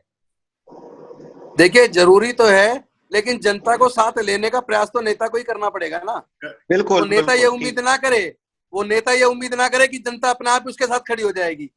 वो जनता के लिए कुछ खड़ा होकर करे तो सही, कुछ सेक्रीफाइस तो करे। उस जनता के दम पे ही तो वो कुर्सी पे बैठा है, और बैठने के बाद उस जनता को भूल जाता है, लेकिन सर अपने मौज मस्ती में लग जाता है। 13 पॉइंट रोस्टर हो, दो बड़े आंदोलन जो मैंने अपनी आंखों से देखा, SC/ST एक्ट हो जिसमें हमारे 12 लोग शहीद हुए, 13 पॉइंट रोस्टर हो जिसमें नौकरियां बची यूनिवर्सिटी कैंपसेस में, ये तो पूरा जनता का गुस्सा था। अगर बहुजन समाज के लीडरशिप मैं नहीं कहता हूँ ऐसा, मुझे तो लगता है बहुजन समाज का जो भी भला हुआ है वो बहुजन लीडरों ने किया है। अर्जुन सिंह जी ने भी किया है, विश्वनाथ प्रताप सिंह जी ने भी किया है, लोहिया ने भी किया है, लेकिन मैक्सिमम तो मैं ये कह रहा था कि क्या हमको लगता है कि एक बहुजन समाज के शंभू जी, लास्ट सवाल सर, शंभू जी, बहुजन समाज के मैं शंभू जी एक सेकंड करता हूँ, हमारे लोग डरे सहमे रहते हैं। शंभू जी, जो भी मेन स्ट्रीम में आ गए हैं, जो भी अपनी गरीबी से निकले हैं या किसी पोजीशनिंग पर हैं, जो बोलने की सलाहियत रखते हैं, वो डर से नहीं बोलते हैं। ये भी एक मजबूरी है। शंभू जी एक मिनट सुनिए, शंभू जी एक मिनट सुनिए जरा। जिन आंदोलनों की आप बात कर रहे हैं, 2 अप्रैल के आंदोलन की या 13 पॉइंट रोस्टर की, आप याद करो जंतर मंतर पे विभिन्न पार्टियों के बड़े नेता सारे मंच पे थे, तो वो वापस भी हो गया। अगर सारे नेता इकट्ठे होके जुल्म के खिलाफ खड़े हो जाएं तो किसी की हिम्मत नहीं जुल्म कर जाए कोई। बिल्कुल सही बात है, बिल्कुल सही बात। लेकिन जनता से हमको लगता है जनता ज्यादा ताकतवर होती है नेता से। अगर सारा बहुजन समाज एकजुट हो जाए तो भी ये हिंसा जनता ताकतवर होती है, लेकिन सदन के अंदर तो नेता ही बोलेगा ना। नहीं सर, मैं थोड़ा एक बात बोलना चाहता हूं। कौन बोलेगा?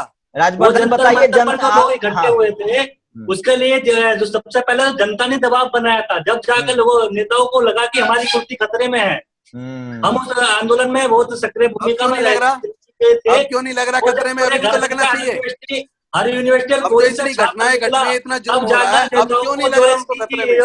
नवीन सर, ये बात तो है, पब्लिक मूवमेंट के बाद जैसे अन्ना आंदोलन लीजिए, अन्ना में पब्लिकों का आंदोलन था, सरकारें हिल गई, अरविंद केजरीवाल सीएम। नहीं, अन्ना आंदोलन पब्लिक का आंदोलन नहीं था भाई, अन्ना आंदोलन पूरी तरीके से प्रोपेगेंडा था। बात होगी तो फिर दूसरी तरफ चली जाएगी। विवेकानंद इंटरनेशनल फाउंडेशन का एजेंडा था, BIF का पूरी तरीके से। ये नहीं, ये ऐसा थोड़ी होता। एक आखिरी डाइवर्ट मत कीजिए, मुद्दे को डाइवर्ट खड़ा किया गया था। अन्ना आंदोलन खड़ा किया गया था, बिल्कुल, और तब वो खड़ा हुआ था। अरे हम लोग इतने इनोसेंट आदमी नहीं है कि हम लोगों की समझ में नहीं आते। आप लोग पत्रकार भी, नवीन भी सर पत्रकार हैं, शीतल सर पत्रकार हैं, वो सर्व के, क्या लगता है आप लोगों की कम्युनिकेशन भी बड़ी वजह है? क्योंकि मीडिया में चर्चा नहीं होती, इसलिए बहुजन समाज में एकजुटता नहीं बन पाती। उनके एट्रोसिटी की खबर जिस तरह से प्रमुखता होनी चाहिए, हाँ, ये है के स्तर पे एक बड़ी कमी है इस ऑपरेट सोसाइटी के साथ। नहीं, कमी है, भयानक कमी है। और इस कमी की, देखो मैं बता रहा हूँ, खासकर कम्युनिकेशन और मीडिया की मैं बात अगर कर दूं ना, तो मैं ये कह रहा हूँ कि जो मीडिया के लोग, कम्युनिकेशन के लोग मीडिया में काम करते हैं, और जो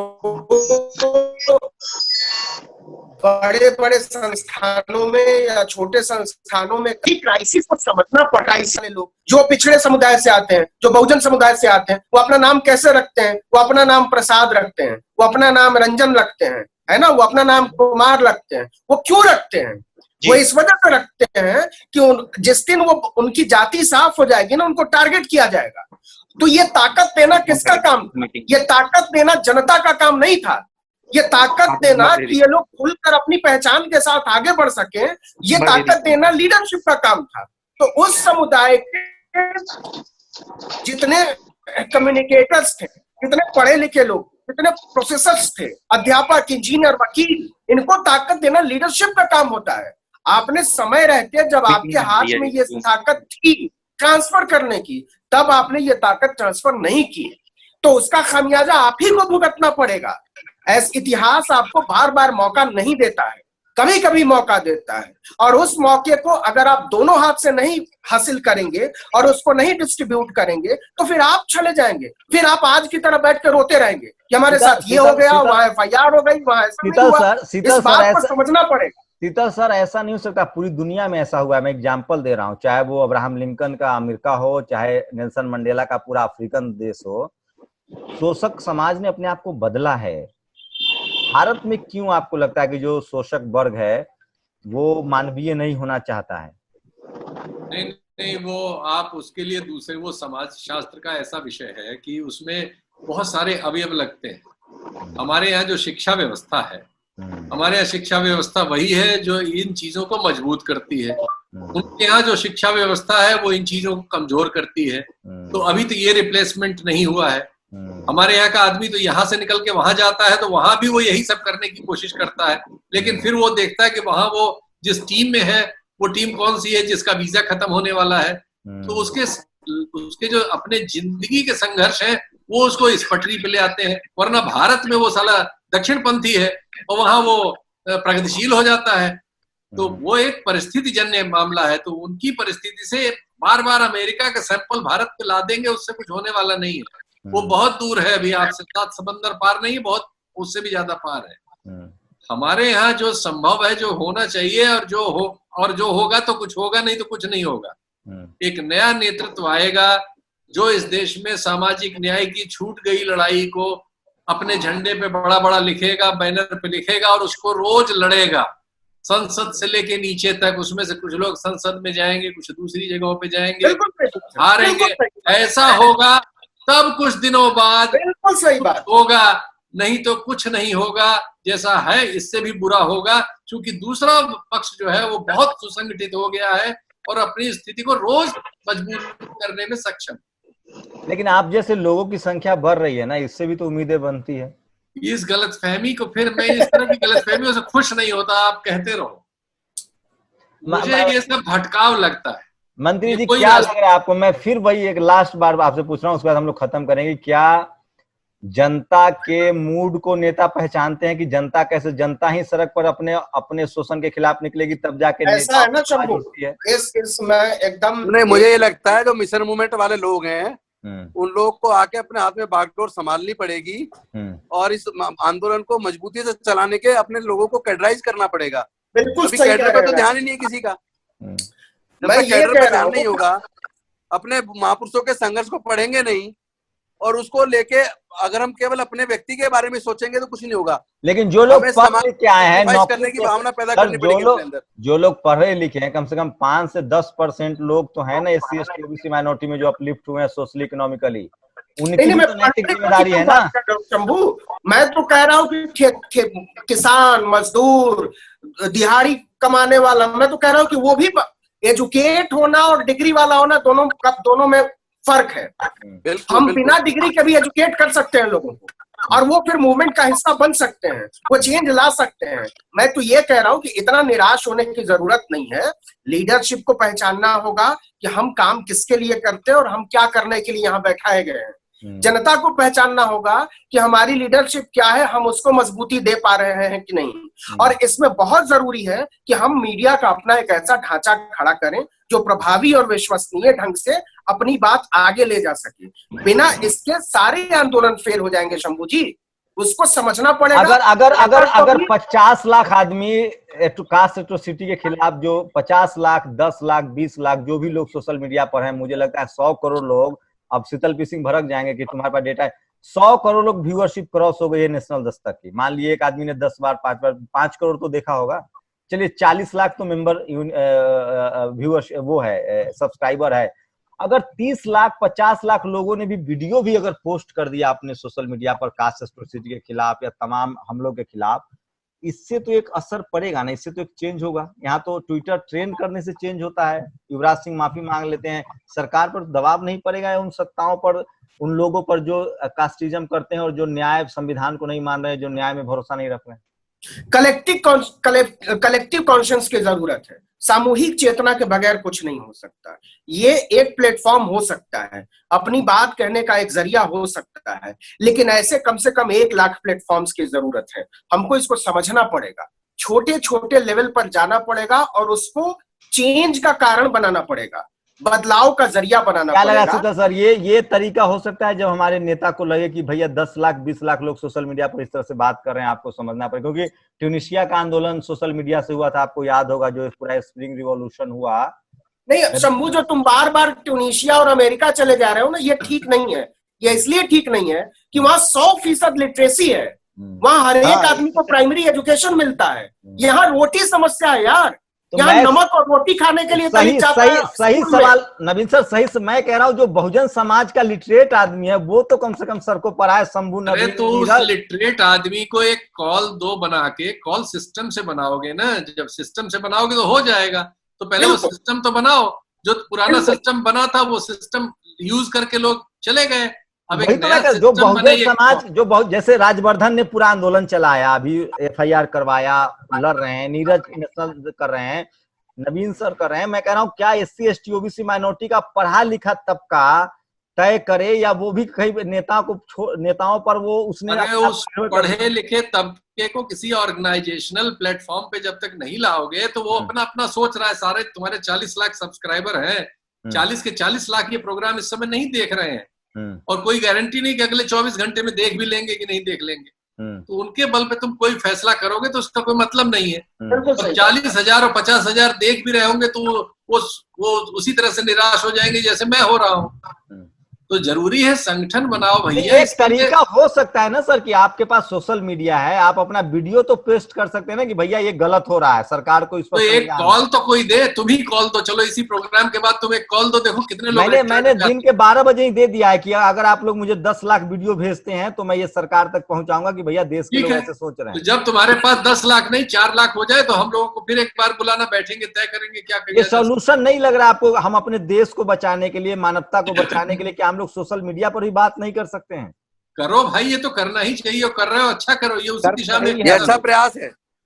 जब नेशनल दस्तक, नेशनल जनमत, एक मिनट सुनिए शंभू जी, नेशनल दस्तक, नेशनल जनमत या दलित दस्तक, ये जो प्रयास हो रहे हैं ना, ये बहुत अच्छे प्रयास हैं, और आपको पता नहीं है कि इसको लोग नोट कर रहे हैं, सुन रहे हैं, इसका मतलब लोग कहीं ना कहीं कनेक्ट कर रहे हैं, जुड़ रहे हैं, लेकिन और बड़े प्रयास की जरूरत है जिसे हम सबको मिलकर करना चाहिए। मैं ये कह रहा था सर कि सरकार जो है, नेता जो है, राजनीति जो है, वो मुद्दा 100 टेलीविजन चैनल चुनाव जिता सकता है, इस देश में प्रधानमंत्री बना सकता है, तो 10 लाख 20 लाख लोग एक ही बात को ट्वीट करेंगे। क्या बहुजन समाज को अगर नेता ने छोड़ दिया है, ब्यूरोक्रेसी, जुडिशियरी, मीडिया में कुछ नहीं, तो कम से कम सोशल मीडिया का इस्तेमाल आंदोलन के लिए किया जा सकता है ना, कम से कम मानवता को बचाने के लिए। अपने लोगों के ट्विटर अकाउंट तो बनवा दो। मैं सॉल्यूशन पे बात करना चाहता हूं, उतने लोग ट्विटर अकाउंट पे आ तो जाएं सर। पहले ट्विटर अकाउंट तो बन जाए इतने लोगों के अपने। बिल्कुल सही कह रहे हैं। ट्रोल आर्मी जिस तरीके से पीछे पड़ जाती है ना, आप कास्ट एट्रोसिटी की जैसे देखो, वैदिकी हिंसा हिंसा न भवती,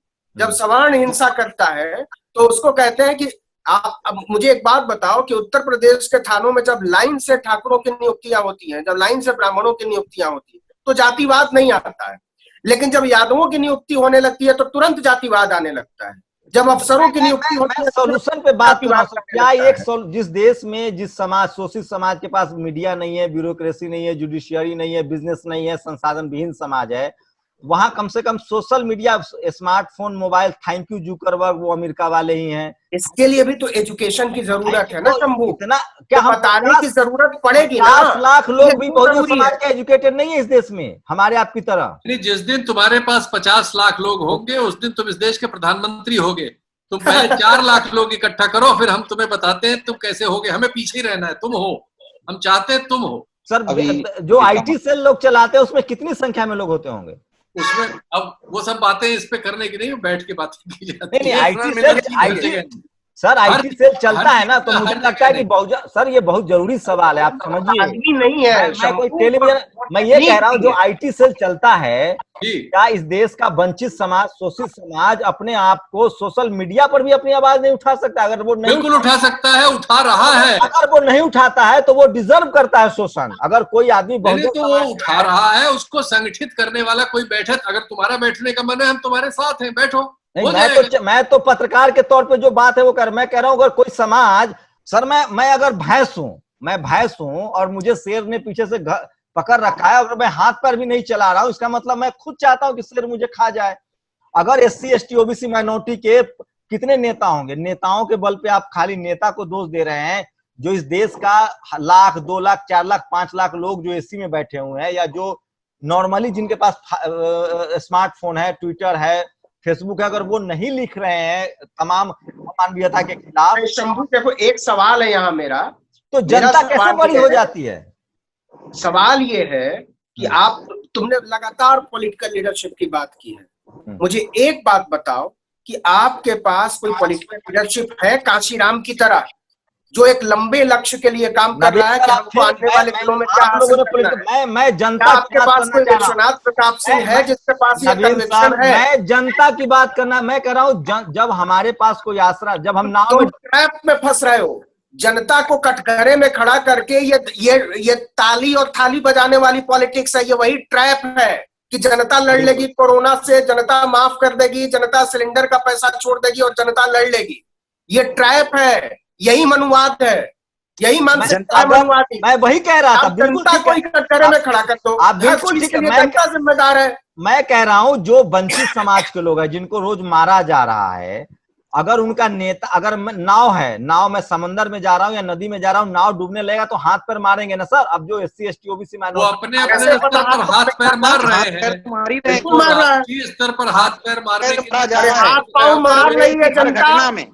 अरे शंभू, जनता हाथ पाँव मार रही है, सब राजेंद्र जी यहाँ बैठे हुए हैं ना। घटना में थाने का घेराव हुआ है, हर घटना में कोई ऐसी घटना नहीं है जिसमें हाथ पैर ना मारा मारती है। नेतृत्व नहीं होता है तो बैक हो जाता है। ये सोशल मीडिया वो टूल हो सकता है, क्योंकि आज के डेट में आप सोशल मीडिया को इंटरनेशनल बैरियर्स नहीं कर, कोई बैरियर्स नहीं है, सरकार इसको देखती है, ट्विटर ट्रेंड का असर होता है। क्या इससे मैं एक सॉल्यूशन की तरफ बढ़ना चाहता हूं। मैं चाहता हूं कोई बहस में हम जो लोग कर रहे हैं, हम दोष नहीं दे रहे हैं, हम समस्याएं जान रहे हैं, सॉल्यूशन चाहते हैं। क्या वो तबका जो शोषित है, वंचित है, आप लोग को लगता है 25 लाख लोग माइग्रेंट्स मजदूर थे दिल्ली के, खाली शीतल सिंह जी आप सुनिएगा चीजों को, मैं जिस तरह से सोच रहा, हो सकता है मैं गलत हूं, अगर 2 लाख लोग भी संसद की तरफ बढ़ जाते कि हमको खाना दो शांतिपूर्ण तरीके से, डेमोक्रेटिक तरीके से, तो क्या ये सरकार संजीदा नहीं होती? क्या जनता में वो 2 लाख को इकट्ठा नहीं होने देती, 2 लाख को इकट्ठा ही नहीं होने देती। जब ऐसा वो जानती तो 2 लाख को इकट्ठा नहीं होने देती, वो पहले तोड़ देती। यहाँ तो दबाने का असर ये है कि मारपीट के ठोक के पहले ही बंद कर देंगे। राजेंद्र सर क्या लगता है, हम 5 लाख 10 लाख लोग भी ऐसे नहीं है जो सोशल मीडिया पर कम से कम तमाम अपराधों के खिलाफ ट्वीट करे, वीडियो पोस्ट करे, उसका भी असर नहीं होगा? तुम ऐसे मेरा एक निवेदन है, सब लोग ध्यान से सुने, सब लोग अगर ध्यान से सुने तो मैं कुछ कहना चाहता हूँ। आपने कहा कि 10-5 लाख लोग हमारे पास नहीं जो सोशल मीडिया पे ट्वीट करें, कुछ करें। मैं ये कह रहा हूँ पढ़े लिखे लोग हैं, उनके पहले ट्विटर अकाउंट बनवाओ। ट्विटर अकाउंट नहीं बना रखे लोगों ने, बहुत कम लोगों ने बना रखे हैं। जिस तरह वो ट्रोल आर्मी हमें ट्रोल करती है, अगर हमारे लोग भी उसी संख्या में ट्विटर अकाउंट पे आ जाएं, हर चीज को ट्विटर पे डालना शुरू करें, लोगों की बातों को जनता तक पहुंचाने का कोशिश करें, जैसा आप लोग भी कर रहे हैं, तो मैं समझता हूँ सफलता मिलेगी। और मुझे लगता है ज्यादा ना चिंता करने की जरूरत नहीं है, बहुत लोग सोच रहे हैं, प्लान कर रहे हैं, बहुत लोग आजकल विचार कर रहे हैं कि मैं एक बात के साथ हूं कि इस देश में बाबा साहब ने मुकनायक शुरू किया था 100 साल पहले। 100 साल बाद भी एससी एसटी ओबीसी माइनॉरिटी के पास अखबार और टेलीविजन नहीं है। जो भी थोड़ा बहुत पिछले 10 साल में 5 साल में बदलाव हुआ है वो सोशल मीडिया की वजह से। आज जिस खबर पर हम लोग बहस कर रहे हैं, कास्ट एट्रोसिटी का मामला हो, आरक्षण के खिलाफ जितनी खबरें हैं, कॉलेज यूनिवर्सिटी में चाहे वो रोहित वेमुला हो, डेल्टा मेघवाल हो, पायल तडवी हो, तमाम मामले हम सोशल मीडिया की वजह से जान पाए हैं। टेलीविजन अखबार ने आपको छोड़ दिया है। मैं एक बार फिर कह रहा हूं, हमारे नेता क्या कर रहे हैं नहीं कर रहे हैं मुझे इससे इत्तेफाक नहीं है। अगर हम शोषित हैं, वंचित हैं और हमारे पेट पर लात पड़ रहा है, पीठ पर लात पड़ रहा है, हमारी नस्लें मारी जा रही, तो आप यकीन मान लीजिए चाहे वो एमएलए हो, एमपी हो, बिजनेसमैन हो, बहुजन समाज का अगर वो है तो उसका शोषण होगा, कल उसके बच्चे का शोषण होगा। इसलिए मैं आप लोगों से गुजारिश करता हूं कि राजनीति संविधान को बचाइए और डेमोक्रेटिक तरीके से आप अपनी आवाज नहीं उठाएंगे तो कोई शायद आपको दूसरा बचाने वाला नहीं आएगा। और हम जो आवाज उठाएंगे वो अपनी पीढ़ी के लिए, क्योंकि जगदेव बाबू ने कहा था एक पीढ़ी मरती है, दूसरी पीढ़ी जेल जाती है, तीसरी पीढ़ी राज करती है। मेरी निजी राय है कि बहुजन समाज के लोग जिस दिन अपने पैरों पर खड़ा नहीं होंगे, तमाम वो लोग जो खासकर पढ़े लिखे हैं और जो किसी न किसी वजह से आंदोलन को समझ रहे हैं, वो नहीं आवाज उठाएंगे, शायद हमारा पॉलिटिकल लीडरशिप भी तब तक सजग नहीं होगा जिस तरह की सजगता की जरूरत है। शुक्रिया आप लोगों का हमें समय देने के लिए। कोशिश करेंगे कि नेशनल दस्तक पर तमाम इस तरह थैंक यू और शुक्रिया आप लोगों का। नेशनल दस्तक की आपसे गुजारिश है कि अगर इसको बचाना चाहते हैं तो नेशनल दस्तक को सब्सक्राइब करने के लिए रेड कलर के सब्सक्राइब बटन को दबाएं, फिर बेल आइकन की घंटी दबाएं। नेशनल दस्तक को बचाने के लिए बहुत जरूरी है कि हर खबर को शेयर करें, लाइक करें, कमेंट जरूर करें।